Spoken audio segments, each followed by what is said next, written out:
Ici, dans les grands jardins, sur les quelques gros blocs qu'on y retrouve, je suis venu tester 4 modèles de variables de chez 510. 2 modèles à velcro, notamment le Anasazi Arrowhead ainsi que le Blackwing.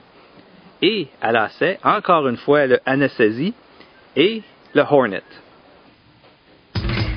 Hey, salut, toi à la maison. Moi, je suis ça pour te parler des 5 Wow. Les 5 Wow, là, sont pas comme les autres. Ils sont pas comme les autres variables de même, là, qui puent. Non, les 5 Wow, c'est les seules variables qui sont bonnes pour t'aider, pour faire des gros projets, pour être le king du gym. 5 Wow.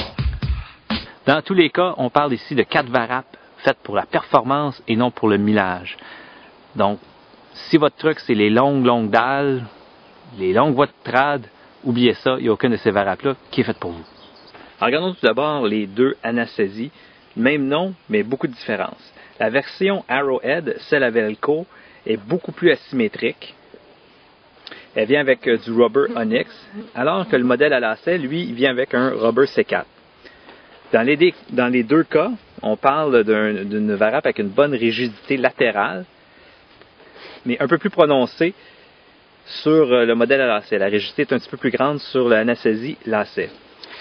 Le sizing est un peu weird, je comprends pas trop, parce que le modèle à velcro c'est un 9 et le modèle à lacet c'est un 8.5 et le modèle à velcro est un peu plus court que le modèle à lacet. Donc, avant d'acheter une des 2 variables, là, assurez-vous de l'essayer en magasin, là, bien important. Finalement, la talonnière du lace-up est beaucoup plus agressive à l'arrière. Ici. Est beaucoup plus agressive que le modèle du Arrowhead, le modèle à velcro. Donc, 2 variables qui portent le même nom, un à lacet, l'autre à velcro, mais avec des différences quand même assez notables.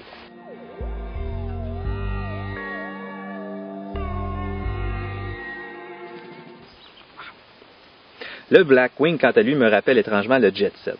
Selon 510, il faut voir celui-là comme le populaire Dragon, mais à velcro.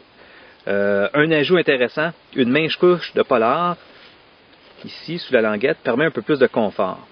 La gomme utilisée, c'est toujours chez 510, c'est du Mystic. La semelle est très très mince, asymétrique. C'est vraiment un soulier qui a été pensé pour les dévers.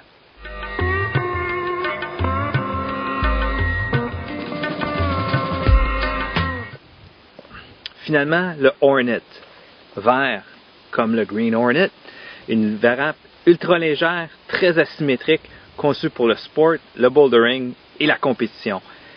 C'est une variable qui a une semelle très mince, très flexible. On sent beaucoup les aspérités de la roche. Vient avec une gomme Mystique et, fait à noter, le laçage est en courbe pour suivre la forme naturelle du pied. Vraiment là, très léger. Comparativement aux autres modèles que j'ai essayés, là, c'est vraiment un poids plume.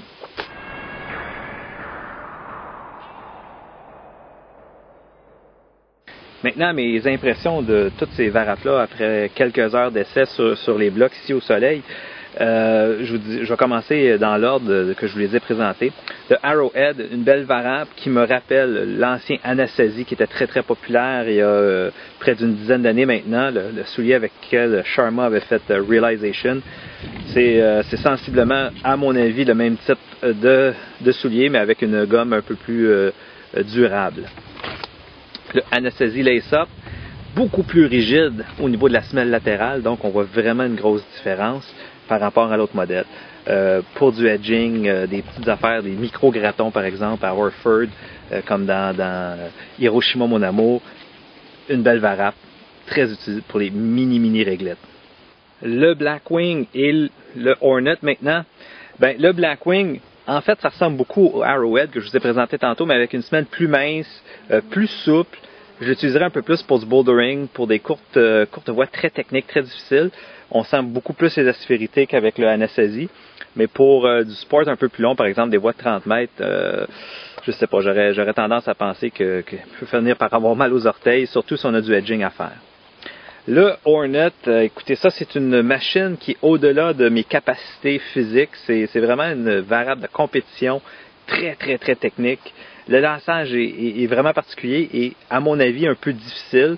Peut-être c'est à cause de la forme de mon pied, peut-être aussi parce que j'ai pas le pied assez endurant pour soutenir l'inconfort que cette varap-là peut donner. Mais les grimpeurs qui ont des gros projets là, très difficiles, écoutez, c'est vraiment une très très belle machine. Mais c'est pas pour monsieur et madame tout le monde, évidemment. Hey man, vous pouvez pas grimper sans les 5 wow. Les 5 wow, man, c'est comme les meilleurs, là. Fait que pour 60 man, de 1,99, je donne pas un, mais je vous donne 2 5 wow. Pensez-y, tout un deal. Hey man, puis si vous appelez dans les 60 prochaines minutes, je vous donne un post de moi, oui, Tété, en train de Sunday du 5-7 dans mon costume de date. En conclusion, les sportifs et les Boulder Maniacs, vous avez l'embarras du choix.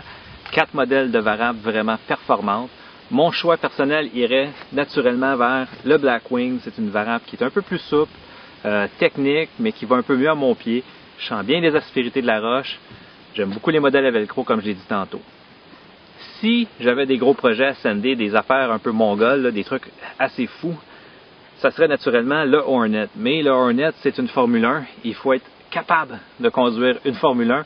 Et personnellement, ces temps-ci, je suis plus dans la conduite de Yaris ou de voitures familiales. Donc, c'est pas une varap pour moi par les temps qui courent. Le Blackwing ou le Hornet, pensez-y. Évidemment, allez les essayer en magasin. Le confort, même si on essaie de scinder des gros projets, c'est important. Donc, les enfiler avant de les acheter, toujours une bonne idée.